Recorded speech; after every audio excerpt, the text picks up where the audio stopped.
Imagine um vazio congelante e completamente hostil, que se estende a cerca de 1,5 bilhão de quilômetros da Terra.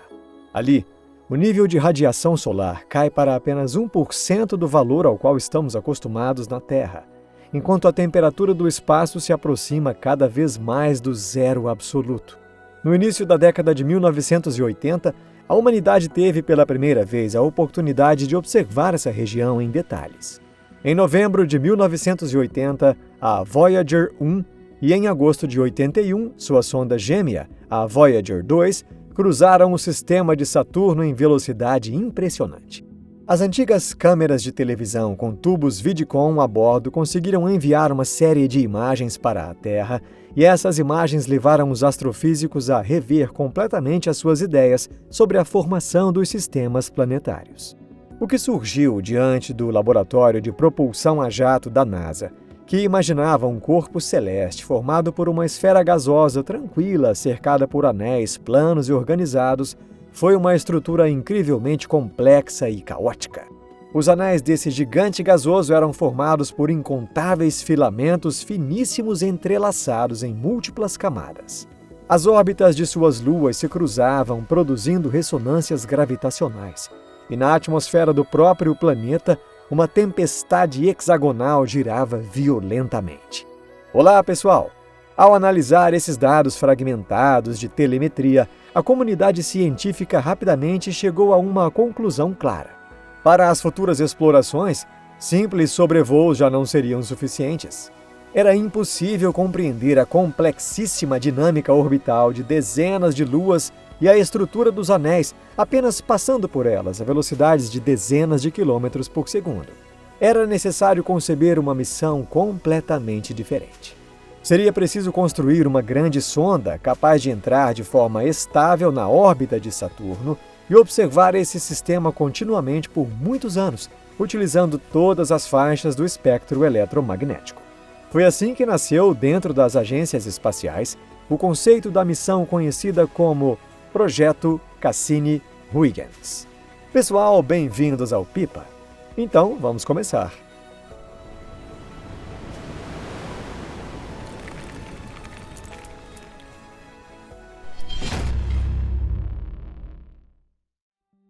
Um desafio de engenharia em escala internacional.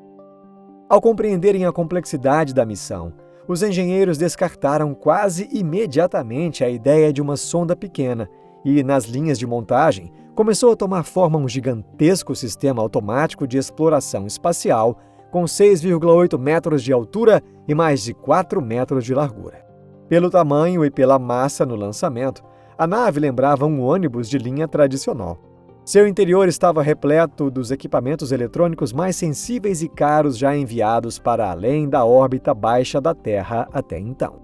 Para entender o verdadeiro valor da Cassini, é preciso analisar as enormes dificuldades logísticas e tecnológicas envolvidas em seu desenvolvimento. Um exemplo marcante é que o projeto era tão caro e complexo, mesmo para os Estados Unidos da era da Guerra Fria, que levou à formação da primeira equipe transatlântica de grande escala da história da exploração do espaço profundo. O Laboratório de Propulsão a Jato da NASA ficou responsável pelo projeto e pela montagem da sonda orbital principal, a Cassini. A Agência Espacial Europeia assumiu o desenvolvimento da Huygens, uma sonda autônoma de descida destinada a penetrar na atmosfera de Titã. Já a Agência Espacial Italiana forneceu um componente crucial, uma antena parabólica de alto ganho com 4 metros de diâmetro, indispensável para as comunicações a bilhões de quilômetros de distância. As especificações técnicas desse sistema impressionam até hoje. O peso total da espaçonave no lançamento chegou a 5.712 quilos. Desse total, 3.132 quilos eram compostos por monometilhidrazina e tetróxido de dinitrogênio, propelentes extremamente tóxicos necessários para operar o motor principal. O restante era formado por uma série de equipamentos que representavam o estado da arte da tecnologia da época. Ao todo, a nave transportava 18 instrumentos científicos avançados. 12 deles estavam no módulo orbital e 6 na sonda europeia de pouso. Havia uma impressionante variedade de equipamentos de observação de precisão, incluindo espectrômetros de luz visível e infravermelha, radar de abertura sintética capaz de mapear através das nuvens, analisadores de poeira espacial e magnetômetros de altíssima sensibilidade. É realmente um projeto grandioso, não é? E tem mais, nada menos que 260 cientistas de ponta, vindos de 17 países, participaram do desenvolvimento desses instrumentos. Coordenar o trabalho de tantos contratados havia se transformado num verdadeiro pesadelo logístico, em que até um pequeno erro nas especificações de interface poderia desperdiçar décadas de esforço. Mas o verdadeiro desafio tecnológico estava em outro lugar. Na órbita de Saturno, a luz solar é fraca demais. Pode parecer surpreendente, mas a energia necessária para alimentar a enorme quantidade de instrumentos científicos, computadores e sistemas de controle térmico era de cerca de 900 watts. Isso mesmo, hoje em dia um computador doméstico pode consumir ainda mais energia do que isso. No entanto, para obter essa potência usando apenas painéis solares convencionais, a sonda precisaria de um conjunto com mais de 600 metros quadrados de área total. Como é de se imaginar, transportar uma vela tão gigantesca para o espaço e fazê-la suportar as intensas forças geradas durante as assistências gravitacionais seria extremamente difícil, arriscado e pouco prático. Os projetistas acabaram sendo obrigados a reconhecer que a sonda precisava de uma fonte de energia nuclear compacta e poderosa. O coração nuclear e a reação da sociedade. Para garantir um fornecimento autônomo de energia, os físicos optaram por uma tecnologia comprovada, mas extremamente controversa: os geradores termoelétricos de radioisótopos, conhecidos como RTGs. A Cassini recebeu 3 grandes unidades geradoras do tipo GPHs. Dentro de suas robustas estruturas de proteção multicamadas feitas de carbono-grafite, estavam armazenados 32,7 kg de dióxido de plutônio 238. Esse isótopo não produz reação em cadeia e não pode ser usado em armas nucleares, mas libera enormes quantidades de energia térmica por meio de seu processo natural de decaimento alfa. Termopares sólidos especialmente projetados convertiam esse calor numa potência elétrica estável de 885 watts. Mesmo levando em conta a meia-vida de cerca de 88 anos do plutônio 238, os cálculos mostravam que haveria energia suficiente para garantir décadas de operação contínua. Na Terra, porém, essa decisão tecnicamente racional acabou provocando uma forte reação da sociedade. No fim da década de 1990, a população ainda carregava vivamente na memória o desastre nuclear de Chernobyl e a explosão do ônibus espacial Challenger. A notícia de que a NASA pretendia lançar um foguete carregando cerca de 33 quilos de material radioativo causou enorme impacto na opinião pública. Em Cabo Canaveral, grandes manifestações de protesto foram organizadas. Uma organização chamada Rede Global contra Armas e Energia Nuclear no Espaço lançou a campanha Stop Cassini. Ativistas e até alguns cientistas renomados passaram a divulgar cenários apocalípticos na mídia. Segundo eles, se um grande foguete explodisse em baixa altitude, uma nuvem contendo partículas radioativas e microscópicas poderia cobrir a Flórida e a costa leste dos Estados Unidos, provocando um aumento drástico nos casos de câncer. Diante disso, os dirigentes da agência espacial não tiveram escolha a não ser iniciar uma campanha de comunicação sem precedentes para preservar a credibilidade do projeto. Os engenheiros divulgaram os resultados dos testes de impacto e enfatizaram que as partículas de plutônio estavam rigorosamente seladas em cápsulas de irídio e materiais compostos de carbono de altíssima resistência. Nos testes, cápsulas foram atingidas por projéteis perfurantes, submetidas a aquecimentos extremos que simulavam explosões de combustível sólido de foguetes e até lançadas contra placas de concreto. Mas em todos os casos, os recipientes de proteção permaneceram hermeticamente fechados. Mesmo assim, explicações racionais dificilmente alcançavam uma multidão tomada pelo medo, e no dia do lançamento, um enorme contingente de policiais e forças especiais foi mobilizado ao redor do centro espacial. Manifestantes mais radicais, que tentaram invadir as instalações de lançamento e se acorrentar às cercas, foram detidos e levados sob custódia para delegacias. Em resumo, essa sonda foi enviada ao espaço em meio a um clima de tensão social extremamente pesado. Uma jornada de 7 anos. O tão aguardado lançamento aconteceu em 15 de outubro de 1997, a partir da plataforma SLC-40 da base da Força Aérea de Cabo Canaveral. A sonda foi enviada ao espaço por um foguete Titan IVB, equipado com o poderoso estágio superior Centaur. Naquele momento histórico, esse era o sistema de lançamento mais caro e com a maior capacidade de carga disponível nos Estados Unidos. Mas as leis da mecânica celeste não perdoam. Mesmo um foguete com todo esse desempenho não era capaz de enviar diretamente uma sonda de 6 toneladas até Saturno. Por isso, a equipe de planejamento orbital da NASA precisou criar uma sequência extremamente complexa e multi-etapas de assistências gravitacionais, conhecida como VVEJGA. O objetivo era usar a energia orbital de vários planetas para acelerar a sonda praticamente de graça. Primeiro, a Cassini seguiu em direção ao interior do Sistema Solar, rumo a Vênus.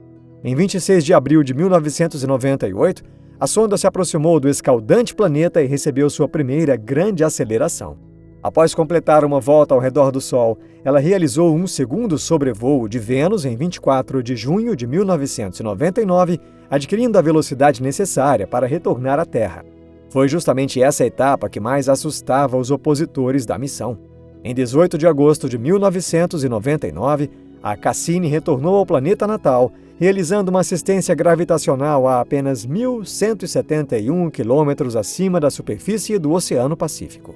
A sonda avançava em direção à Terra a uma velocidade impressionante de cerca de 19 quilômetros por segundo. Se houvesse o menor erro nos cálculos orbitais, uma falha de software ou mesmo uma pequeniníssima imprecisão no ângulo de entrada, uma estrutura de várias toneladas, equipada com uma fonte de energia radioativa, poderia ter mergulhado nas camadas mais densas da atmosfera. O risco era considerado extremamente baixo, mas ainda assim foram tomadas precauções rigorosas. No entanto, todos os sistemas funcionaram com precisão perfeita. A gravidade da Terra lançou a sonda ainda mais fundo no espaço, aumentando sua velocidade em outros 5,5 km por segundo. Em 30 de dezembro de 2000, a sonda realizou sua última manobra de aceleração no poço gravitacional de Júpiter e, aproveitando a oportunidade, testou seus instrumentos ópticos nas luas Io e Europa antes de finalmente seguir para a trajetória final rumo ao sistema de Saturno. A longa e exaustiva jornada de 7 anos estava finalmente chegando ao fim. A chegada e a primeira crise de fracasso. O dia que decidiria o destino de toda a missão chegou em 1º de julho de 2004. A operação era chamada de Saturn Orbit Insertion, ou simplesmente SOI, a inserção em órbita de Saturno. A sonda se aproximava do gigante gasoso a uma velocidade muito superior à velocidade de escape do sistema de Saturno, portanto não havia qualquer possibilidade de ser capturada naturalmente apenas pela gravidade do planeta. Sem uma desaceleração ativa por meio dos motores, a gravidade apenas desviaria sua trajetória e a sonda desapareceria para sempre no espaço profundo. Por isso, essa inserção orbital exigia um nível extremo de precisão. A Cassini precisava atravessar o plano equatorial dos anéis de Saturno, passando por uma região relativamente livre entre os anéis F e G.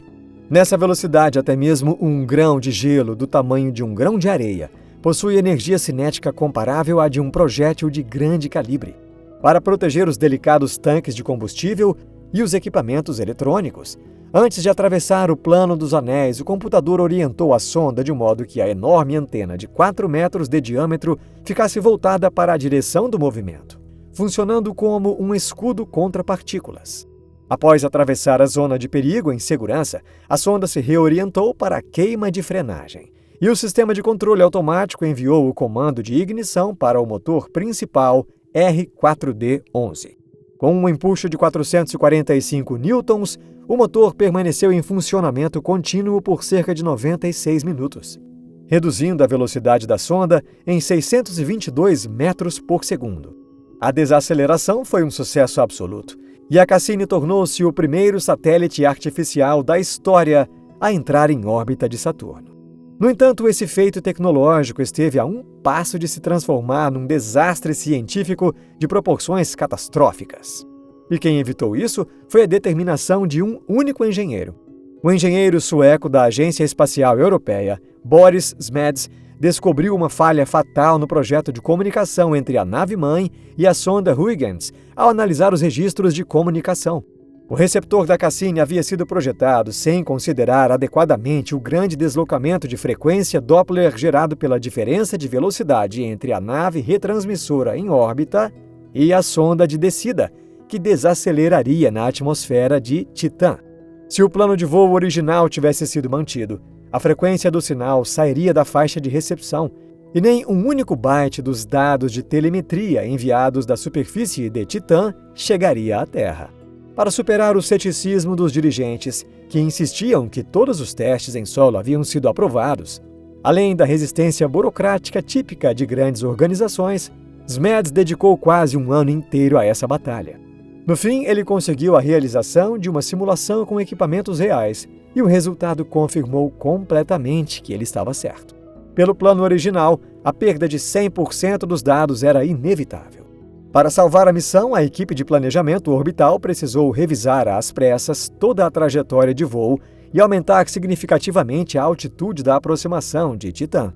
Como resultado, a velocidade relativa entre as duas naves diminuiu e o deslocamento Doppler passou a permanecer dentro da faixa que o sistema de recepção conseguia processar. A descida em Titã. Depois de eliminar a ameaça de perda de comunicação, o consórcio finalmente avançou para a parte mais ambiciosa do projeto: a exploração de Titã com uma sonda de superfície. Titã é a segunda maior lua do Sistema Solar e a única que possui uma atmosfera verdadeiramente densa, com um diâmetro maior que a do próprio planeta Mercúrio e pressão atmosférica na superfície cerca de 1,5 vezes superior à Terra. No entanto, ninguém sabia o que existia sob essa névoa opaca de nitrogênio e metano. O processo de separação começou em 25 de dezembro de 2004. A sonda Huygens, com 320 quilos, separou-se da Cassini por meio de parafusos explosivos e iniciou uma viagem à deriva de 20 dias, girando lentamente para manter sua estabilidade. Em 14 de janeiro de 2005, a sonda entrou na atmosfera de Titã a uma velocidade de aproximadamente 6 km por segundo. A desaceleração aerodinâmica gerou cerca de até 15 Gs, enquanto a temperatura do escudo térmico frontal de resina fenólica chegou perto dos 2.000 graus Celsius. A cerca de 160 km de altitude, o sistema automático ejetou a cobertura protetora e abriu o sistema de paraquedas em múltiplos estágios. Assim começou uma lenta descida que duraria mais de 2 horas. Mas foi justamente nessa etapa que ocorreu um grave erro de software, resultando na perda de uma enorme quantidade de dados valiosos.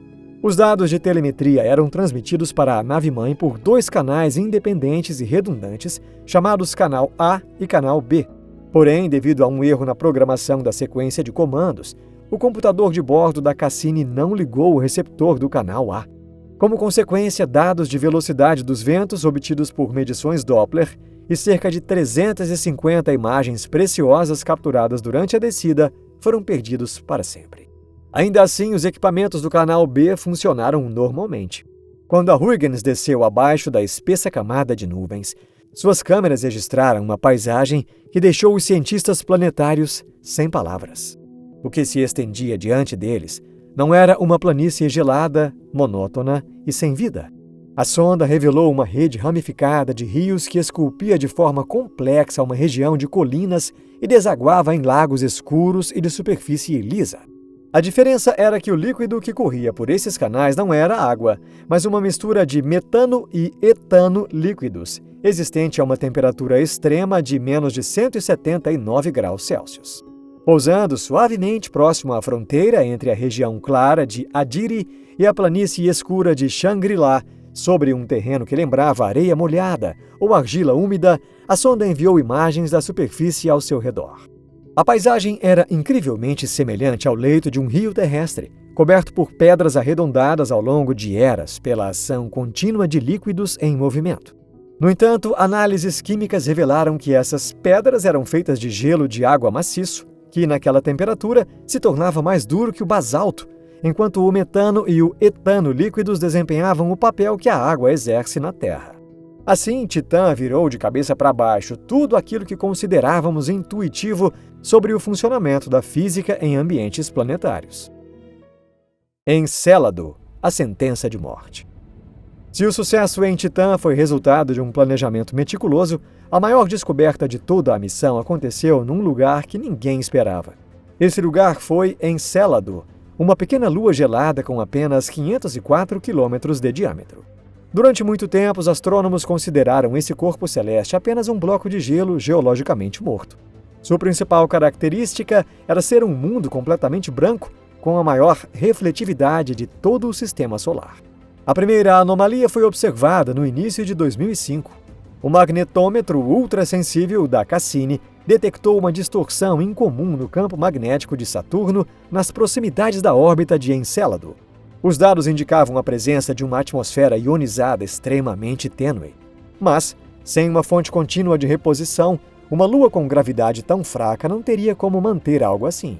Intrigada por esse fenômeno, a equipe da missão decidiu alterar a trajetória para realizar observações mais próximas. E quando o polo sul da Lua foi analisado pelo espectrômetro infravermelho, uma gigantesca anomalia térmica veio à tona.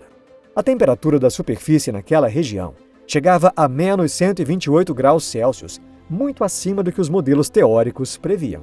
A fonte desse calor eram 4 enormes fraturas paralelas que se estendiam por mais de 130 quilômetros, rapidamente apelidadas pelos cientistas de listras de tigre. À medida que as observações ópticas avançavam, uma descoberta ainda mais chocante foi feita. Dessas fissuras, gigantescos geysers de gelo eram lançados ao espaço, alcançando centenas de quilômetros de altitude. Inacreditavelmente, Encélado estava geologicamente vivo. Ao compreender a importância sem precedentes dessa descoberta, os engenheiros decidiram assumir um grande risco. Eles reprogramaram a Cassini para realizar múltiplos voos rasantes a apenas algumas dezenas de quilômetros de altitude, atravessando diretamente as plumas de gelo. Durante essas passagens entraram em operação o espectrômetro de massa para íons e partículas neutras e o analisador de poeira cósmica. Em outras palavras, os instrumentos científicos literalmente provaram o material ejetado. E os resultados superaram até mesmo as expectativas mais ousadas dos astrobiólogos. Nas plumas foram detectados não apenas vapor d'água, mas também sais de sódio, amônia, dióxido de carbono e até grandes moléculas orgânicas com massa molecular chegando a 200 unidades de massa atômica. E a evidência decisiva de atividade hidrotermal veio com a descoberta de nanopartículas de dióxido de silício. Essa foi uma descoberta extremamente importante. Isso porque partículas desse tipo só podem se formar quando água líquida alcalina permanece por longos períodos reagindo com rochas silicáticas quentes em ambientes acima de 90 graus Celsius. A conclusão era clara. Sob a crosta de gelo de Encélado, com cerca de 30 quilômetros de espessura, existe um oceano global de água líquida rico em compostos químicos, e em seu fundo atuam ativamente fontes hidrotermais semelhantes aos fumantes negros da Terra. Na Terra, ecossistemas inteiros de bactérias quimiosintéticas prosperam ao redor desses ambientes sem depender de luz solar. Mas, ironicamente, foi justamente essa descoberta histórica que se transformou na sentença de morte da própria missão. Em 2017, o combustível dos propulsores de controle de altitude já estava perigosamente próximo do fim. Não era aceitável deixar numa órbita instável uma sonda fora de controle carregando plutônio em constante decaimento. Talvez você esteja se perguntando o motivo.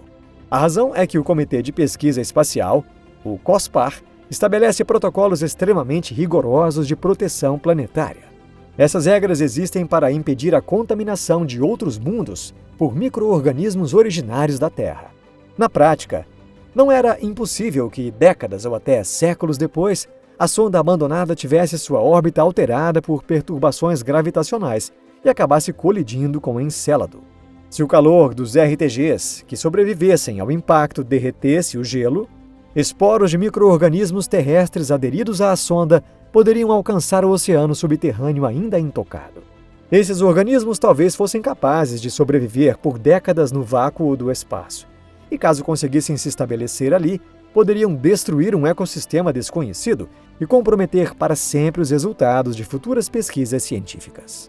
Foi por isso que os cientistas tomaram a dolorosa decisão de sacrificar sua maior obra-prima para proteger aquele ambiente tão delicado. O último grande feito e o sono eterno das nuvens de Saturno.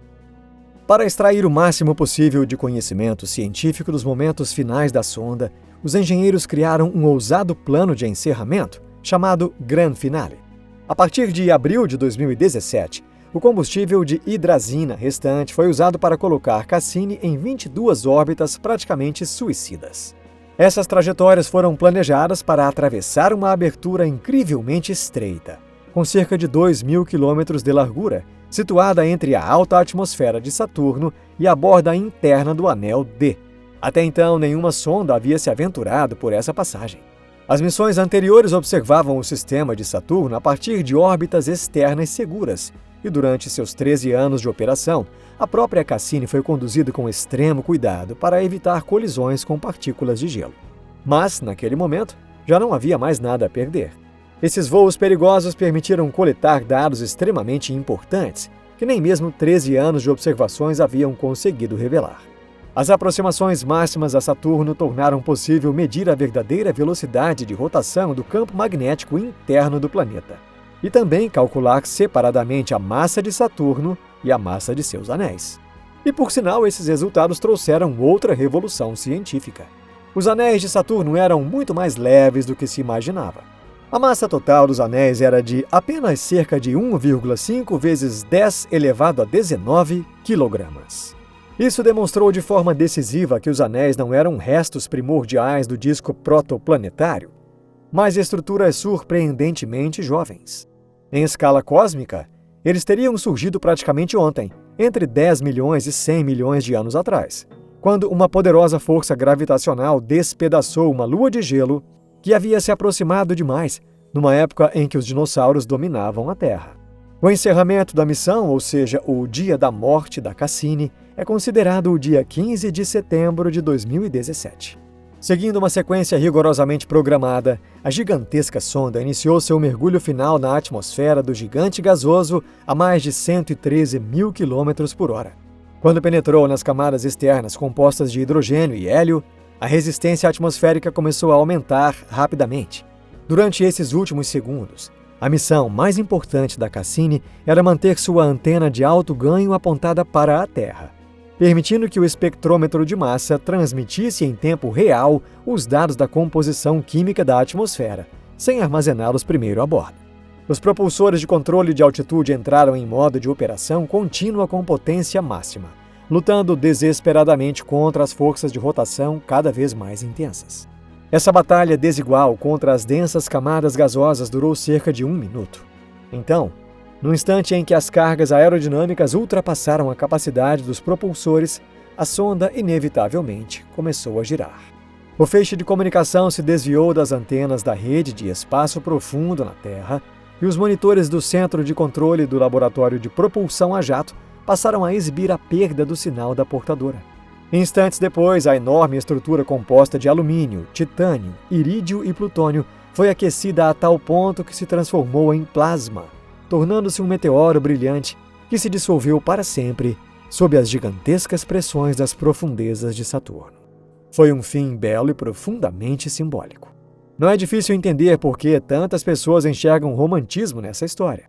Afinal, em seus últimos momentos, a Cassini foi literalmente desintegrada até o nível atômico e tornou-se parte do próprio planeta que observou dedicadamente durante toda a sua existência. E, graças a ela, demos mais um passo na compreensão do nosso lar cósmico. O Sistema Solar revelou-se um lugar mais complexo, mais dinâmico e muito mais rico em possibilidades para a existência da vida do que até os modelos teóricos mais ousados imaginavam. E talvez tenha sido justamente essa ampliação dos limites do possível o maior legado deixado pela gigantesca sonda que um dia partiu de Cabo Canaveral rumo ao frio extremo do espaço. Se você gostou deste vídeo, não se esqueça de deixar o seu like e compartilhá-lo com seus amigos. Obrigado por assistir. Até a próxima. Tchau.